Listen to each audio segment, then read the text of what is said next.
Muy queridos hijos, en la lectura continuada seguimos tocando como primera lectura el libro del Eclesiástico del Sirásida y recordamos una vez más que más que ser reflexiones piadosas para el templo, es el libro de texto con que se educa indudablemente a la clase que va a dirigir. Y al presentar ahora la sabiduría, y hay que distinguir entre lo que es la instrucción, el aprendizaje de una serie de conceptos, y lo que es la sabiduría. Hay personas que pueden ser muy instruidas en lenguaje de la calle, sencillo, dicen esa persona es muy estudiada o muy leída, o tiene muchos títulos universitarios, o ha hecho muchas especialidades. Ahí podemos tener a un erudito, podemos tener a una persona muy instruida, incluso autodidacta. Es más difícil, pero se puede. Y otra cosa es tener a un sabio. Sabio es el que sabe vivir, sabe encontrarle sentido a la existencia y sabe comportarse, diríamos nosotros, como Dios manda. Saber dónde viene, dónde va, qué sentido tiene la existencia. Y algunas veces nos encontramos a personas que han estudiado mucho y la vida la deshacen. A algunos porque caen en el licor, porque caen en la droga, caen en el desenfreno sexual, caen en corrupción. Sin embargo, el sabio, aunque no haya estudiado mucho, porque no haya tenido oportunidad, sabe encontrarle sentido a la existencia y por lo tanto su vida transcurre no solo como Dios manda, sino feliz. Y aquí nos dice que la sabiduría tiene como una interacción con la persona. Por una parte, la sabiduría ejerce una atracción sobre la persona. Desde el Nuevo Testamento vamos a decir que como la iniciativa siempre es Dios, el Espíritu Santo nos incita, nos provoca a acercarnos a hacer no solo las cosas buenas, los buenos pensamientos, sino también a conocer más profundamente quién es Dios, el sentido de la existencia, de dónde venimos, a dónde vamos. Pero por otra parte, tiene que colaborar la persona. Nos dice que desde joven, antes de corromperse,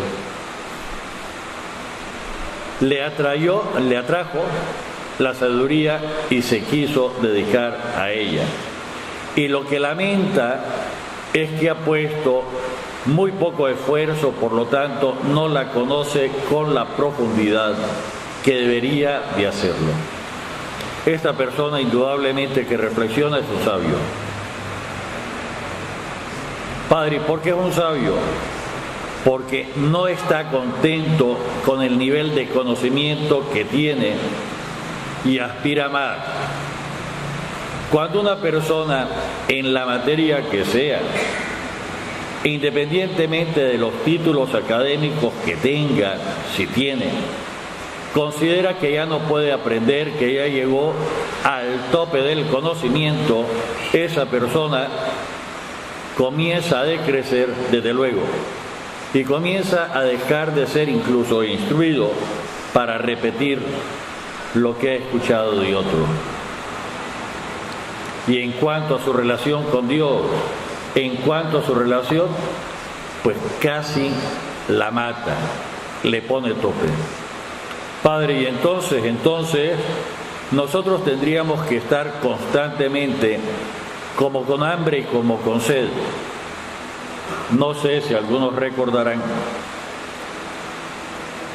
que entre las normas de buena educación que aprendimos en la casa cuando éramos pequeños, alguna vez en el colegio nos reforzaba la educación de la casa, que cuando uno se sienta a comer no tiene que quedar hasta que ya no me alcance más, tiene que quedar con un margen, quedar con un poquito de apetito, no con hambre total, para mantener la salud, para mantener la salud. Si nosotros en algún momento pensamos que incluso intelectualmente ya no podemos más, no vamos a tener esa hambre y esa sed del Señor. También nos enseñaban en la casa que de líquidos no tomáramos mucho, que había que quedar no hasta que ya no me alcanza más. Esa era mala educación, era aprovecharse. Peor aún si me han invitado, que por desgracia algunos caen cuando prueban un poquito de licor hasta que el cuerpo aguante. Y no debe ser así. Pues como sabiduría tendríamos que tener todavía un poquito de hambre, un poquito de sed de conocimiento para buscar más. Y cuando vamos a una charla, leemos un libro, más que decir, con esto ya quedo totalmente, debería como abrírseme el apetito para poderlo seguir conociendo más profundamente. ¿Hasta cuándo? Hasta que al fin vea la verdad cara a cara, pasando el umbral de esta muerte, y tenga el conocimiento que Dios me da de toda realidad. Padre, entonces significa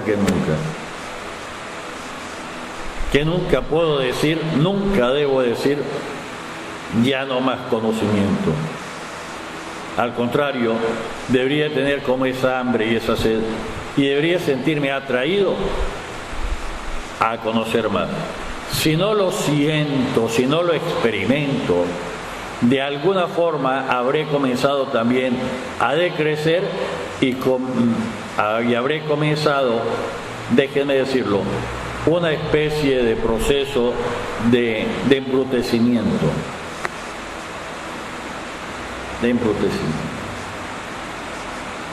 Entonces, ¿qué? Decirle al Señor, Señor, que nunca esté satisfecho. Padre, usted está exagerando. Bueno, si tenemos de fondo, dichosos los que tienen hambre y sed de justicia. Dichosos los que ahora lloran, porque serán, en último término, dichoso el que no se siente totalmente realizado, que siente que le hace falta, que siente como esta bellísima primera lectura. Para los que nos siguen en internet vamos a dar el dato del Eclesiástico, capítulo 51, versos del 17 al 27. Deploré conocerla tampoco. Deseo de conocer más profundamente. Si quieren, en la actitud de quien es modelo de creyente, María Santísima, que guardaba todas esas cosas en su corazón, preguntándose qué querrán significar. Y es el modelo de la meditación, cuando yo me pregunto, ¿y esto qué significa? ¿Esto qué dice para mí? ¿Esto qué relación tiene? No solo referido a cuando tomo un pasaje de la Sagrada Escritura o de la enseñanza de la Iglesia, sino cuando de mi propia experiencia de lo que me pasa, ¿qué me quiere decir el Señor con esto? Ir encontrando respuestas a mis preguntas. Y el que ya no se pregunta, el que ya no se cuestiona, de alguna forma se convierte en cadáver viviente, incluso intelectualmente hablando. El bellísimo evangelio de hoy, bellísimo, peligrosísimo evangelio, tomado de San Marcos, verso del 11 capítulo 11, versos del 27 al 33, se acercan ancianos, sumos sacerdotes, representantes del pueblo de Israel, en lo económico, en lo político, en lo social, en lo religioso. Israel vivía una teocracia. Dios, entendían ellos, era el que mandaba, el que gobernaba a través del rey, los corregía a través de los profetas y se comunicaban a través de los sacerdotes para quitar los pecados y ser grato al Señor, a través de los sacrificios de los sacerdotes. Se le acercan para preguntarle no con qué permiso estás actuando, con qué autoridad estás haciendo esto. Digo que el Evangelio es actual y peligrosísimo, porque a lo largo de todo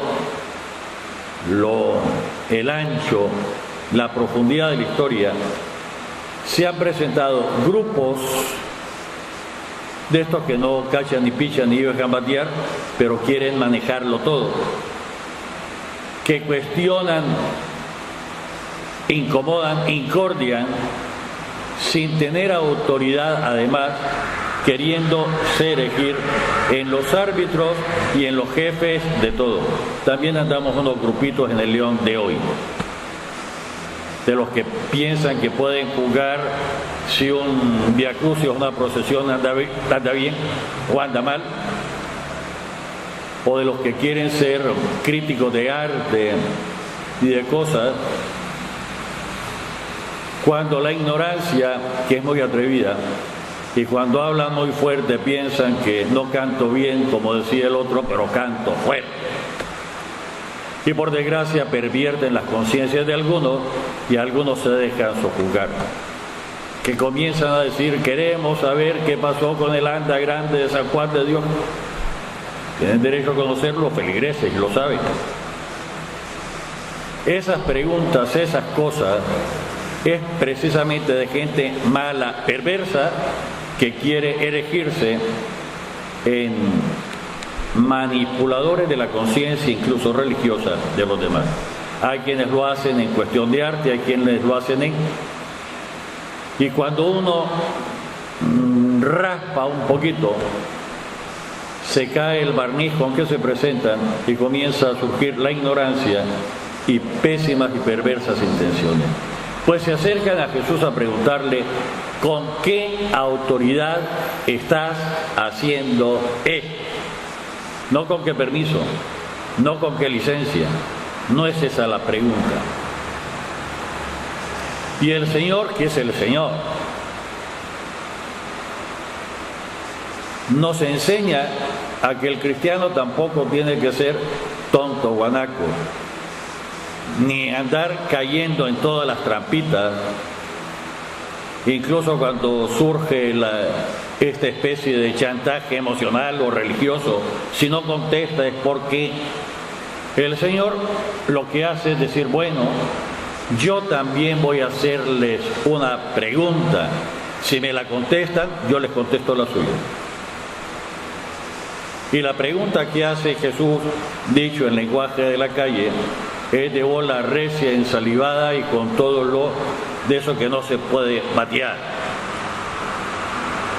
Y la pregunta que les hago es esta: el bautismo de Juan el Bautista venía de Dios y venía de los hombres. Los que han llegado a cuestionar a Jesús comienzan a reflexionar: ¿y ahora qué decimos? Nosotros pensábamos de alguna forma imponernos a esta persona, ¿y ahora qué decimos? Si decimos que era de Dios, entonces nos van a decir: ¿y por qué no le hicieron caso y no lo siguieron?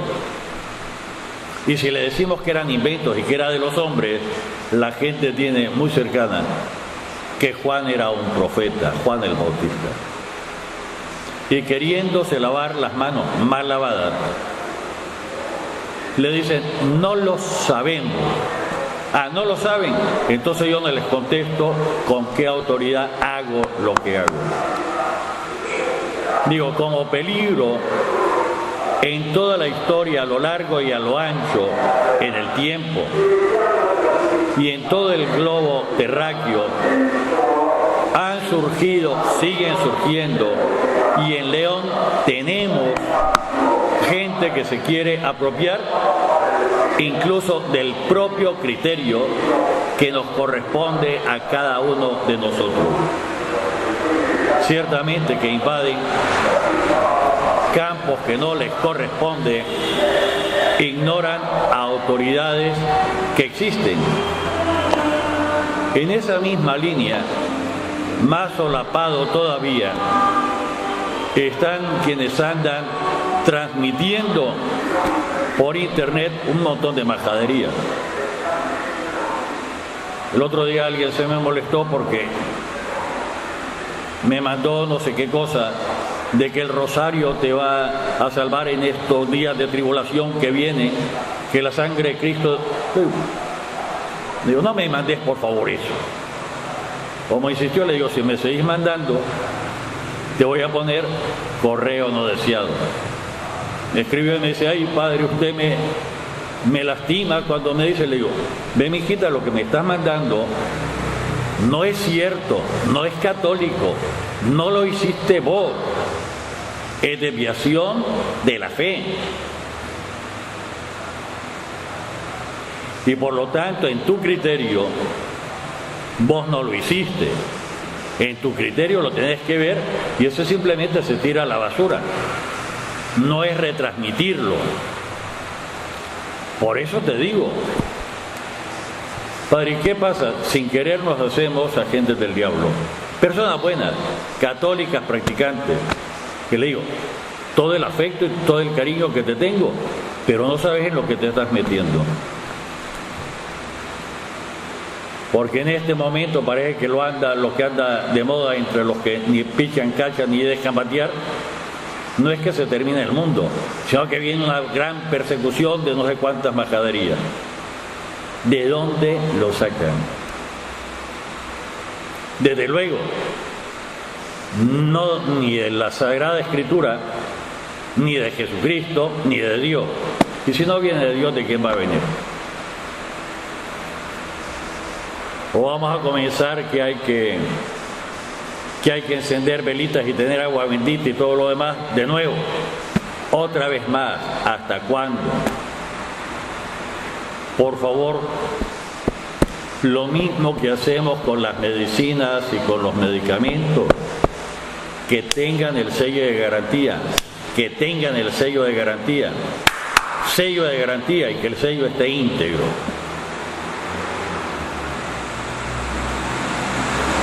Para asegurarse que lo que nos vamos a comer no es veneno, que esté en buen estado. Y en doctrina el sello de garantía es cuando el señor obispo dice que se puede publicar después que se ha visto, se ha revisado. Voy a decirlo en latín, los que somos mayores estábamos acostumbrados. Nihil obstat. Firma un censor y después viene con una crucecita antes indicando que es obispo, imprimatur, puede imprimirse, puede difundirse. Si no lo tiene, ni siquiera lo deberíamos de tocar. A la basura. Padre, ¿qué importancia tiene? Que te comen el coco, te infectan la conciencia. Y si hay que cuidarse de los virus, ha comenzado la lluvia, los resfríos, estamos propensos, cuanto más cuidar íntegra la fe, los contenidos de la fe. Padre, ¿y entonces qué hacer? ¿Cómo que hacer? No estás seguro, lo desechás. Punto. No es que lo voy a retransmitir para ver qué pasa. Por amor de Dios, tener muchísimo cuidado. Vuelvo y repito, tener muchísimo cuidado. Y sigue, como decía el Señor en el Evangelio, de realidades de hoy que se visten con piel de oveja y se revisten de muy cristianos, muy católicos, incluso usurpando algunas cualidades que solo el obispo puede conceder. Y si usurpo algo, mi intención está viciada desde la raíz. Padre, pero hay cosas bonitas que hacen, claro. Y el diablo de vez en cuando hace cosas interesantes.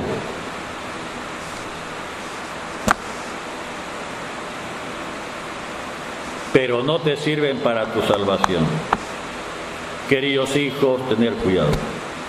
San Justino, que celebramos hoy, y estamos hablando al inicio, naciendo la Iglesia, casi segunda generación, año 150, abre en Roma una escuela de filosofía. Entonces decir filosofía es decir de todo el conocimiento. Conocimiento sistemático para llegar hasta la capacidad natural que tengo de conocer. No nos quedemos en la semi-ignorancia, pero escojamos muy cuidadosamente a quien nos enseña.